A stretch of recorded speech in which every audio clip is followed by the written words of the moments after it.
Je venais d'effectuer un virement, une somme conséquente, sur le compte de mon fils Colin. Je l'ai appelé aussitôt. Sa voix sonnait légère, chaleureuse, presque trop parfaite.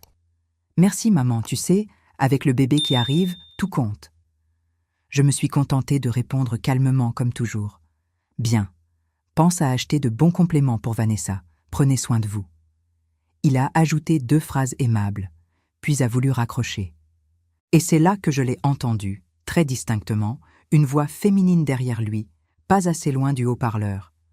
Enfin, la vieille a envoyé l'argent. Le mot a glissé comme une lame froide. J'ai retenu mon souffle. J'espérais, très naïvement, entendre Colin me défendre, même à demi-mot. Au lieu de cela, son ton a changé, plus sec, plus bas. Elle est trop prudente. Il a fallu inventer une grossesse pour obtenir cette somme. J'ai senti mes doigts se crisper sur le téléphone. Tout ce que j'avais soigneusement recollé en moi, au fil des années, s'est fendu sans fracas. Je connais mon fils. Avant le mariage, il venait me voir pour réclamer de l'argent. Parfois des centaines d'euros, parfois des milliers, parfois bien davantage. J'ai réglé des arriérés, des frais, des dettes de jeu. Je l'ai sorti de situations ridicules et humiliantes. Et je ne veux pas ressasser, mais je n'ai pas oublié cette fois où, furieux, il a envoyé voler un bol de soupe, qui a fini au sol et sur mon bras. Je m'étais tue, je m'étais dit que je devais rester calme pour qu'il se calme. J'ai souvent confondu sacrifice et solution. Je me suis assise dans la cuisine. La maison était silencieuse. Dehors, la lumière de fin d'après-midi dorait les façades de mon quartier à Lyon. Je me suis servi un verre d'eau. J'ai laissé l'eau reposer sur la langue, très froide, comme pour éteindre quelque chose. 2 jours plus tard, la sonnette a retenti. Le son m'a surprise, presque étrangère à ma propre porte. J'ai ouvert. Colin se tenait là, souriant, Vanessa à son bras, impeccable, poli. Il m'a tendu un sac. « On t'a apporté des compléments, maman, cela te fera du bien. » Vanessa a ajouté « Colin parle de toi tout le temps à la maison, Bernadette.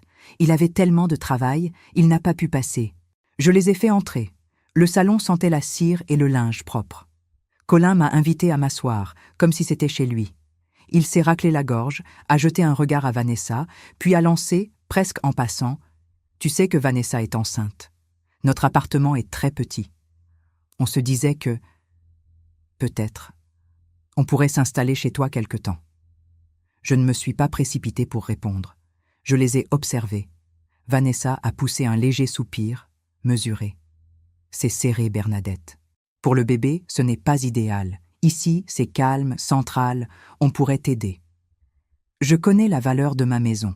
C'est une maison de ville, bien située, entretenue, payée au prix de plusieurs décennies de travail. J'ai hoché la tête d'un ton égal. Oui, c'est possible. Les yeux de Colin ont brillé, rapides comme une étincelle. Il a repris, plus assuré. Et comme on habitera ici, cela aurait du sens de mettre la maison à mon nom. Je pourrais gérer la taxe foncière, les travaux, tout cela, tu serais tranquille. La voix de Vanessa s'est faite douce, presque enveloppante. Nous sommes une famille, non? Tu as déjà assez donné. Laisse-nous nous occuper de l'intendance. Pendant qu'il parlait, j'entendais surtout ce qu'il n'osait pas dire. Dans leurs phrases, il y avait l'empressement, l'idée que tout m'appartenait peut-être encore, mais leur reviendrait bientôt de plein droit. Autrefois, j'aurais discuté, pleuré, cherché des compromis. Ce jour-là, je n'ai senti ni panique ni colère.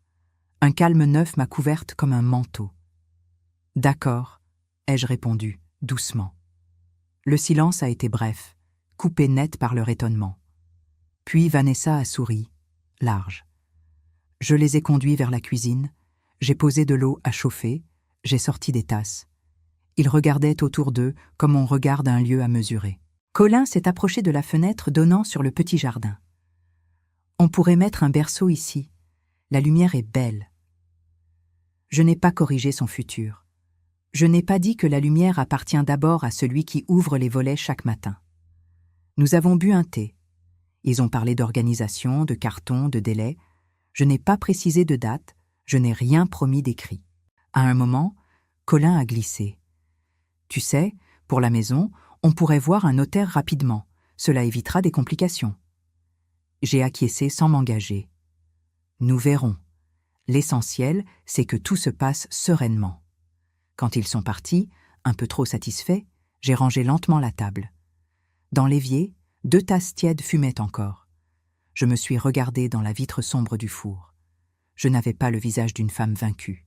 J'avais celui de quelqu'un qui vient, pour la première fois depuis très longtemps, de reprendre sa respiration. Je me suis assise au bureau, j'ai ouvert un dossier, j'ai relu mon acte de propriété, j'ai pris des notes sur une feuille blanche, notaire, assurance, bénéficiaire, procuration, intention de cession, pas de précipitation, pas de grande scène, simplement mettre chaque chose à sa place, une par une. Le téléphone a vibré. Un message de Colin. « Merci encore, maman. On passe dans quelques jours. » J'ai posé l'appareil face contre la table. Dans la maison, tout était à sa juste température, ni trop chaud, ni trop froid. J'ai compris que ce calme, enfin, n'allait dépendre que de moi. Mais avant de continuer, vérifiez si vous êtes déjà abonné à la chaîne et dites-nous en commentaire de quelle ville ou pays vous nous regardez. Nous aimons beaucoup savoir jusqu'où nos histoires voyagent. Ils ont emménagé un lundi matin, sous un ciel gris et lourd, comme si même le temps hésitait à les accueillir. Colin portait quelques cartons, Vanessa dirigeait tout d'un ton trop sucré pour être sincère. J'avais préparé du café, plus par habitude que par envie. « C'est gentil, maman », a dit Colin, en déposant les clés de sa voiture sur la table, comme s'il s'agissait déjà de chez lui. Les premiers jours ont été étrangement paisibles. Il faisait attention à tout. Vanessa se levait tôt pour préparer le petit déjeuner avec des œufs brouillés et du pain grillé soigneusement alignés. Colin passait l'aspirateur, mettait la table, souriait souvent. Il me remerciait pour tout et me demandait toujours si je voulais de l'aide. Je savais très bien que ce genre d'attention ne dure jamais. Il y avait quelque chose de trop calculé dans leurs gestes, trop contrôlé, comme une pièce bien répétée. Le soir, je les entendais rire dans la chambre d'amis, juste au-dessus de la mienne. Un rire un peu forcé, comme s'ils voulaient me prouver qu'ils étaient heureux, que tout allait bien, que je pouvais leur faire confiance. Je restais allongée dans le noir, écoutant le plancher grincer. Parfois, je me demandais s'ils réalisaient que chaque son me rappelait combien je n'étais plus la maîtresse de cette maison. Au bout d'une semaine, la façade a commencé à se fissurer. Vanessa a cessé de préparer le petit déjeuner. Colin a recommencé à s'étaler sur le canapé, laissant traîner ses chaussettes, son téléphone, ses papiers. Les mots « merci » et « s'il te plaît » se sont fait rares. Un soir, alors que je pliais le linge, Vanessa a frappé du doigt sur la table. « Bernadette, tu pourrais me passer un verre d'eau, s'il te plaît ?» Sa voix était polie, mais son regard, lui, disait autre chose. « C'est ton rôle, fais-le. » Je me suis levée, j'ai pris un verre, j'ai versé l'eau, j'ai souri. Elle n'a même pas dit merci. Le lendemain, elle a demandé que je repasse une robe parce qu'elle n'avait pas le temps. Puis, elle a commencé à faire des remarques sur la maison. Les rideaux, la peinture, la vaisselle. « Tu sais, cette maison aurait besoin d'un peu de modernité, non ?» Je n'ai rien répondu. Colin, lui, avait toujours cette façon de me parler comme à une enfant lente. « Oh, maman, laisse, je m'en occupe. » Ou « Tu n'as plus à te fatiguer avec tout ça. » Je voyais bien ce qu'il essayait de faire, effacer doucement ma place, me faire douter de mes gestes, de mes décisions. Mais le pire, ce fut le matin où j'ai compris que quelque chose manquait. Goofy, mon chien, mon compagnon depuis plus de 10 ans. Je me suis levée, j'ai cherché dans toutes les pièces. Son coussin, vide, sa gamelle, intacte. J'ai appelé dans le jardin. « Goofy, viens ici, mon grand. » Rien. J'ai fait le tour du quartier, interrogé les voisins. Personne ne l'avait vu. Quand je suis rentrée, Colin et Vanessa prenaient leur petit déjeuner, tranquillement, comme si de rien n'était. « Colin, tu as vu Goofy ?» Il n'a même pas levé la tête. « Ah, le chien ?»« Oui, je l'ai emmené ce matin. Il faisait du bruit, et franchement, il devenait gênant. Je l'ai laissé un peu plus loin. » Je suis restée figée. « Qu'est-ce que tu veux dire, laisser plus loin ?» Il a haussé les épaules. « Il retrouvera bien son chemin. Ce n'est qu'un chien, maman. » J'ai senti une brûlure dans la poitrine. Pas de colère, pas encore. Plutôt un vide, profond, net, presque apaisant. Je l'ai regardé, J'ai pris une longue inspiration et j'ai dit seulement « D'accord ». Il a souri, croyant sans doute que j'allais encore me taire, comme toujours. Mais quelque chose s'était brisé pour de bon. Je savais que c'était fini, pas seulement pour Goofy, mais pour tout le reste. Le soir même, je me suis assise à mon bureau. J'ai sorti un dossier vide, j'ai ouvert un ancien modèle d'acte que j'avais gardé. J'ai écrit lentement « Intention de cession », non contraignante.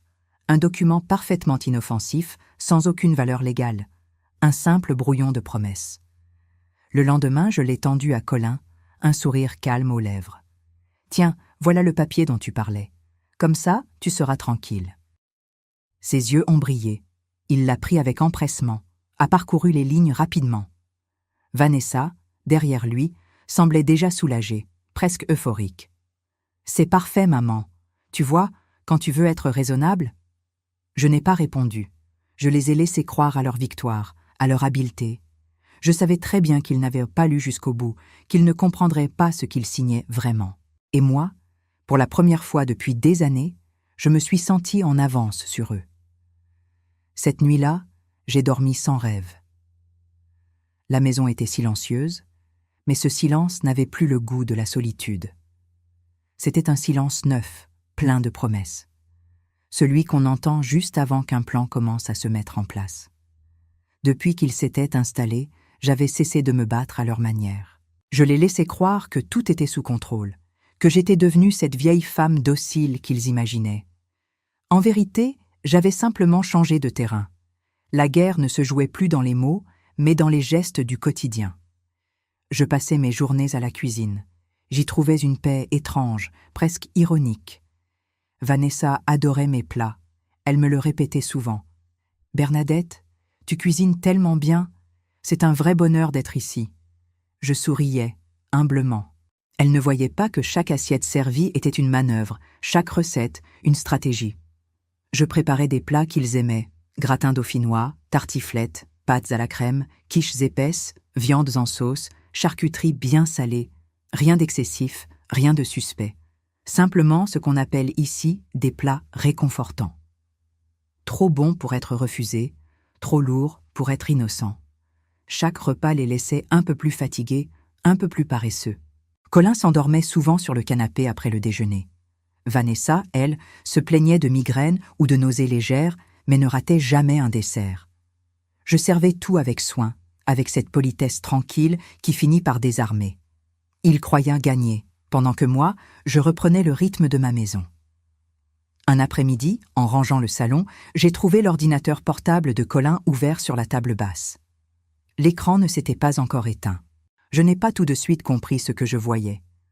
Au début, juste des onglets banals. Banque, mail, annonce. Puis, mon regard s'est figé. Une fenêtre du navigateur affichait une recherche.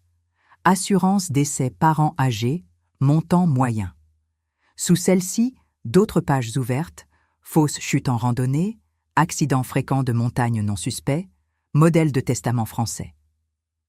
Mon cœur a ralenti, pas accéléré. Ce n'était pas un choc soudain, mais une confirmation. Une évidence glaciale, propre, nette. Je suis restée immobile quelques secondes, observant l'écran comme si ce n'était pas réellement ma vie que je lisais. Puis j'ai fermé le couvercle, calmement. Je n'ai pas crié, je n'ai rien cassé. Je me suis juste dit « Très bien, Colin. Si tu veux jouer à ça, alors jouons correctement. » Le lendemain matin, j'ai pris le bus pour le centre-ville. L'air était frais, et Lyon avait cette lumière pâle des matins de fin d'hiver. Je suis entrée dans une agence d'assurance, une de celles où tout sent le papier neuf et le café tiède. Une jeune femme m'a accueillie avec un sourire professionnel. « Bonjour madame, que puis-je faire pour vous ?» Je me suis approchée du comptoir. « J'aimerais savoir s'il existe une police d'assurance à mon nom. Assurance décès, précisément. » Elle a tapé sur son clavier pendant un long moment, le regard concentré. « Oui, madame. Il y a effectivement un contrat enregistré à votre nom. Souscrit il y a environ 6 mois. » J'ai senti mon ventre se serrer, mais j'ai gardé la voix posée. « Et le bénéficiaire ?» Elle a hésité une seconde, puis a répondu Il est indiqué Monsieur Colin Durand. Durand, mon fils. Je n'avais plus besoin d'autres preuves. La conseillère continuait à parler, expliquant les montants, les clauses, le type de couverture. Mais je n'entendais plus vraiment. Je voyais seulement l'image de Colin, dans ma cuisine, riant en mangeant un morceau de tarte au fromage, la bouche pleine, le regard vide. Quand je suis sortie de l'agence, il pleuvait légèrement. Je n'ai même pas ouvert mon parapluie. Les passants se pressaient autour de moi, des visages inconnus, pressés, vivants. Et moi, au milieu d'eux, je me suis sentie étonnamment lucide. J'ai marché lentement jusqu'à la place Bellecour. Je me suis assise sur un banc. Le vent me piquait le visage, mais cela me faisait du bien.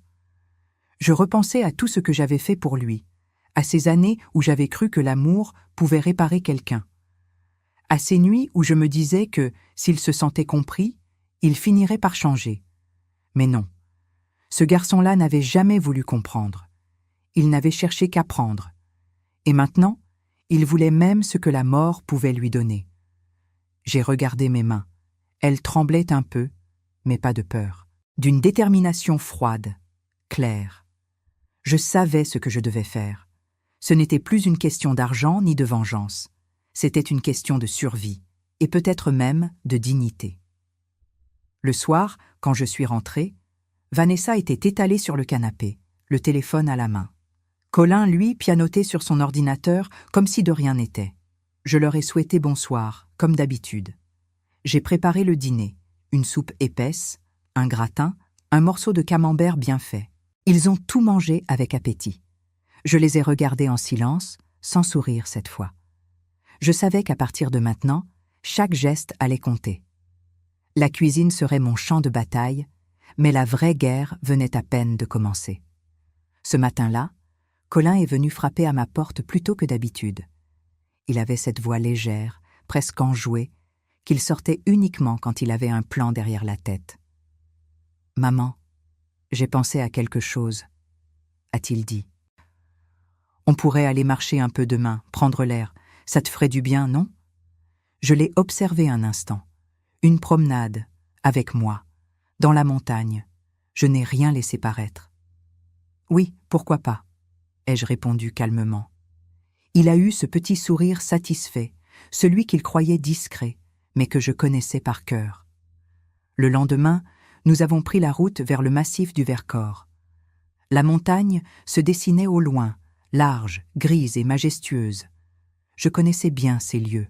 J'y avais marché des années plus tôt, avec un club de randonnée de la région. J'y avais appris à lire le terrain, à reconnaître les pentes instables, à garder mon calme dans le vide. Colin conduisait, concentré sur la route, tandis que Vanessa parlait sans s'arrêter, feignant une bonne humeur forcée. Moi, je regardais défiler les paysages. Chaque virage me rapprochait du moment que j'avais prévu. Sous mon siège, dans mon sac, il y avait 2 barres énergétiques soigneusement emballées. J'y avais ajouté, la veille, une dose légère du même sédatif que j'avais trouvé caché dans leur armoire. Nous sommes arrivés en fin de matinée. Le ciel était clair, l'air frais. Le vent portait cette odeur de pierre et de sapin typique du Vercors. « Allez, maman, on va grimper un peu » lança Colin avec entrain. Je me suis contentée de sourire et de le suivre. Le sentier montait doucement, bordé d'arbres. À chaque pas, je sentais leur impatience. Ils parlaient fort, riaient trop, comme pour se convaincre que tout cela était naturel. Je faisais semblant d'être essoufflée. J'avançais plus lentement pour leur donner le sentiment de contrôle. Au bout d'1 heure, nous avons atteint un petit belvédère. La vue s'ouvrait sur la vallée. Le vent s'était levé, léger, presque doux. Colin s'est approché du bord, puis il s'est tourné vers moi. « Tiens, maman, bois un peu. C'est une boisson électrolytique, ça t'aidera à récupérer. » Il m'a tendu une bouteille. J'ai remarqué la nervosité dans ses doigts, ce petit tremblement discret. J'ai pris la bouteille avec un sourire paisible.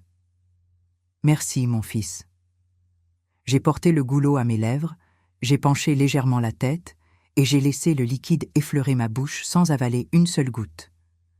En relevant les yeux, j'ai croisé le regard de Vanessa. Elle observait chaque mouvement, son sourire figé, trop large. « Tu vois » a-t-elle dit, « ça fait du bien, non ? L'air pur, la nature. Oui, ai-je répondu. Ça change un peu. Je me suis assise sur une pierre plate, j'ai ouvert mon sac. Vous devriez manger quelque chose, ai-je dit d'un ton tranquille. Tenez, des barres énergétiques. Ça redonne de la force. Colin a pris la sienne sans hésiter, Vanessa aussi. Ils les ont déchirées d'un geste impatient et ont commencé à manger. Je les ai regardés croquer, parler encore un peu, puis leurs voix se sont mises à ralentir, comme étouffées par le vent. D'abord, Colin s'est appuyé sur le rocher, la tête lourde. Vanessa a essayé de se lever, mais ses jambes n'ont pas suivi. Elle a glissé lentement, s'affaissant sur le sol. En moins de 2 minutes, il dormait profondément. Je suis restée là un moment, les observant, sans émotion particulière. Pas de colère, pas de triomphe. Juste un calme froid. Je savais qu'ils ne risquaient rien de mortel, mais qu'ils dormiraient des heures. J'ai ramassé mon sac, vérifié mon téléphone et pris le chemin du retour. Le sentier descendait en lacets serrés. L'air devenait plus frais à mesure que je perdais de l'altitude. Après une vingtaine de minutes, j'ai entendu un bruit sourd, comme un gémissement étouffé. Je me suis arrêtée. Un peu plus bas, sur le côté du sentier, un homme était étendu près d'un arbre. Son pantalon était déchiré au niveau de la jambe et du sang tachait la pierre. Je me suis précipitée. « Monsieur, vous m'entendez » Il a ouvert les yeux, pâle, la voix faible. Je suis tombée. Ma jambe. Je me suis accroupie, j'ai vérifié la plaie. Une entaille profonde, mais rien de vital. Ne bougez pas, je vais appeler les secours. J'ai composé le 112. La femme au bout du fil m'a demandé l'emplacement précis. Nous sommes sur le sentier de la Croix de la Vache, près du Vercors, un peu avant le belvédère du Pas de l'Huille, ai-je répondu. Très bien, madame, restez avec lui. Une équipe du PGHM est en route. L'homme a fermé les yeux, soulagé. Je suis restée près de lui, le maintenant éveillé par petites phrases, respirer doucement. Ça va aller, les secours arrivent. Quand l'hélicoptère a survolé la clairière, j'ai reculé d'un pas. 2 secouristes sont descendus en rappel. Ils ont pris le relais, précis, rapide. Avant qu'il ne l'emporte, l'homme m'a attrapé par le poignet, faiblement. Merci. Je m'appelle Léonard Graham. Le nom m'a frappé. Je l'avais entendu quelque part. Un groupe d'investissement très connu. Je n'ai rien dit. J'ai simplement hoché la tête. Reposez-vous, monsieur Graham. Vous êtes en sécurité maintenant. L'hélicoptère s'est élevé dans le ciel clair. Le bruit des pales a résonné dans la montagne, puis s'est effacé. Je me suis remise en marche, lentement, le sac sur le dos. Le vent soufflait sur les arbres, les oiseaux avaient recommencé à chanter. En bas, j'ai retrouvé ma voiture, garée à l'ombre d'un grand pin. J'ai démarré sans me retourner. Là-haut, le Vercors gardait ses secrets. Et moi, pour la première fois depuis longtemps, j'avais retrouvé mon souffle. 2 jours après ma descente du Vercors, le téléphone a sonné. C'était la gendarmerie. « Madame Durand, vos proches ont été retrouvés. Épuisés, mais vivants. » J'ai marqué une pause, volontaire, avant de répondre d'une voix tremblée, juste ce qu'il fallait. « Mon Dieu, merci. Où sont-ils ?»« À l'hôpital de Grenoble. Vous pouvez venir. » Quand je suis arrivée, Colin et Vanessa étaient allongés dans 2 lits voisins. Leurs visages étaient pâles, les lèvres sèches, mais leurs regards, eux, étaient pleins d'incompréhension. Je suis entrée doucement, les mains jointes, comme une mère qui aurait veillé toute la nuit. Je ne savais plus quoi penser. J'ai cru que vous étiez mort. Vanessa a voulu parler, sa voix rauque. On ne comprend pas. On s'est senti mal, d'un coup, puis plus rien. J'ai hoché la tête lentement, avec une compassion tranquille. Vous avez eu de la chance. La montagne n'aime pas l'imprudence. Colin a voulu protester, poser des questions, mais les mots se sont perdus. Je l'ai interrompu avec douceur. Ce qui compte, c'est que vous soyez vivant. Reposez-vous. Pendant 3 jours, j'ai joué mon rôle à la perfection, présente mais discrète. Un gobelet d'eau, une couverture remontée, un mot rassurant. Le personnel m'appelait la mère modèle. Ils n'avaient aucune idée du théâtre qui se jouait devant eux. Quand ils ont reçu leur autorisation de sortie, j'ai conduit jusqu'à Lyon sans un mot. Dans la voiture, seul le bruit du moteur remplissait le silence. Une fois à la maison, Vanessa a filé se reposer. Colin, lui, s'est enfermé dans le bureau, son ordinateur ouvert, ses nerfs à vif. Le lendemain matin, je l'ai trouvé assis à la table du salon, les yeux fixés sur son téléphone. Son visage était livide. « Qu'est-ce qu'il y a » ai-je demandé d'un ton calme. Il m'a tendu l'écran, un courriel de son entreprise. « Monsieur Durand, nous vous informons que votre contrat prend fin à compter de ce jour. Votre badge d'accès est désactivé. » Il a serré le téléphone dans sa main, le regard perdu. Ils m'ont viré, sans préavis. Je n'ai pas feint la surprise. Je suis désolée, mon chéri, mais peut-être que c'est un signe, un moment pour respirer un peu, non ? Il a haussé les épaules, abattu. Vanessa, en robe de chambre, a surgi du couloir. « Alors, tu vas faire quoi maintenant ?» Il n'a pas répondu. Elle a levé les yeux au ciel et s'est servi un café, déjà agacée. Je les ai observés, sans mots, et soudain l'idée est venue. « Vous savez quoi ? Vous devriez partir un peu. Voyager. Cela vous ferait du bien à tous les deux. » Colin m'a regardé, surpris. « Voyager ? Mais avec quoi ?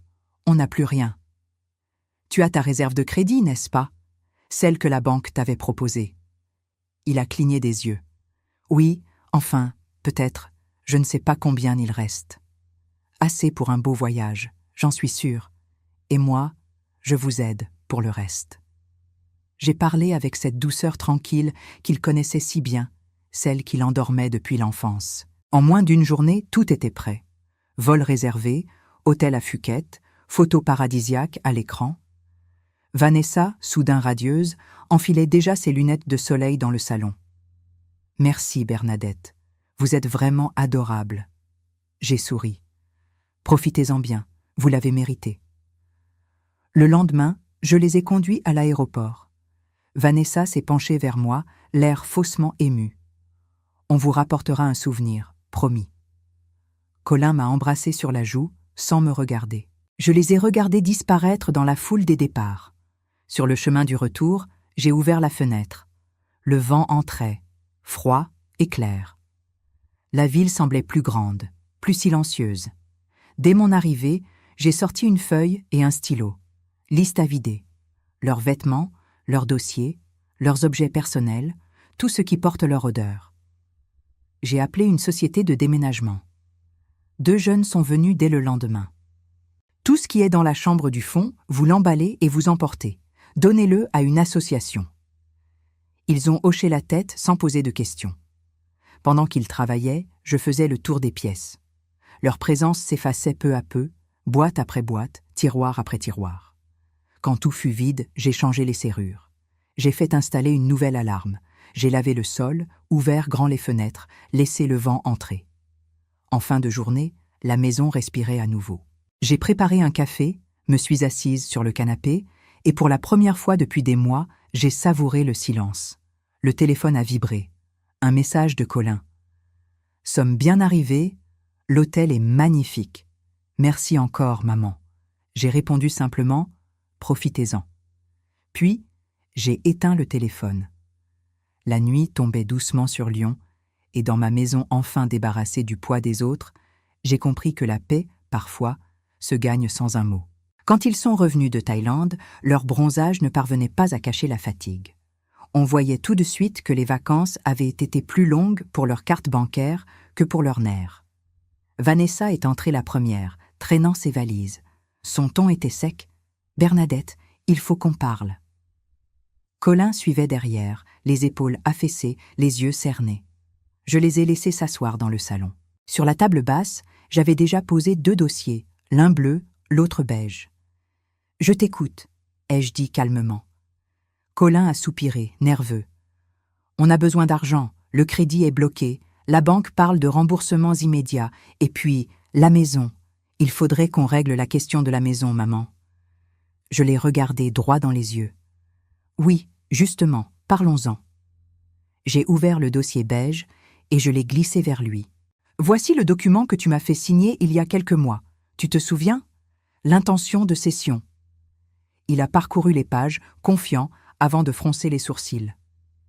Qu'est-ce que c'est que ça? Ce n'est qu'une intention, Colin. Ce document n'a aucune valeur légale.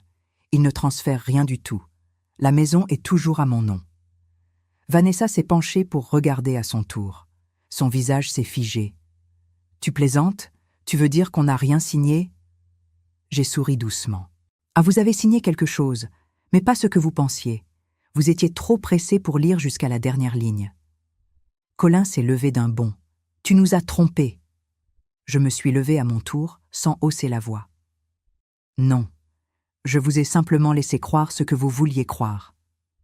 Il a serré les poings, les yeux pleins de rage. Je suis ton fils. Comment peux-tu me faire ça? Je l'ai regardé longuement, puis j'ai ouvert le dossier bleu. À l'intérieur, une enveloppe scellée. Je l'ai posée devant lui. Justement, parlons-en. Il a ouvert l'enveloppe d'un geste brusque. Quelques feuilles en sont tombées. Ses yeux ont parcouru les lignes, son visage s'est vidé de toute couleur. « Ce n'est pas possible, » murmura-t-il. Vanessa l'a regardé, perdue. « Qu'est-ce qu'il y a ?» Sa voix était sèche, presque impatiente. Je me suis approchée. « C'est un dossier de paternité, Colin. Tu n'es pas mon fils biologique. Ta mère était la femme qui a brisé mon mariage. Quand elle est partie, ton père, incapable d'assumer, t'a laissé derrière lui. Et moi, j'ai décidé de t'élever. J'ai payé tes études, tes dettes, tes erreurs. Tout. » Il a vacillé, comme si le sol s'effondrait sous ses pieds. « Non, tu mens. Non, je te dis la vérité. Et cette vérité, je la garde depuis trop longtemps. J'ai voulu te donner une vie digne, un foyer.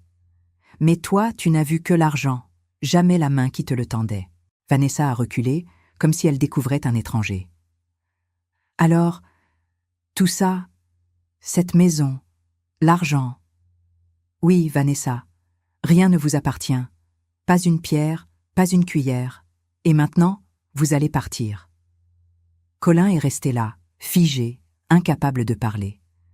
Je me suis approchée de lui, doucement. « J'ai tout donné. Trop, peut-être. Mais c'est fini. Tu vas régler tes dettes et tu vas sortir de cette maison. » Un long silence a rempli la pièce. Le tic-tac de l'horloge paraissait plus fort que d'habitude.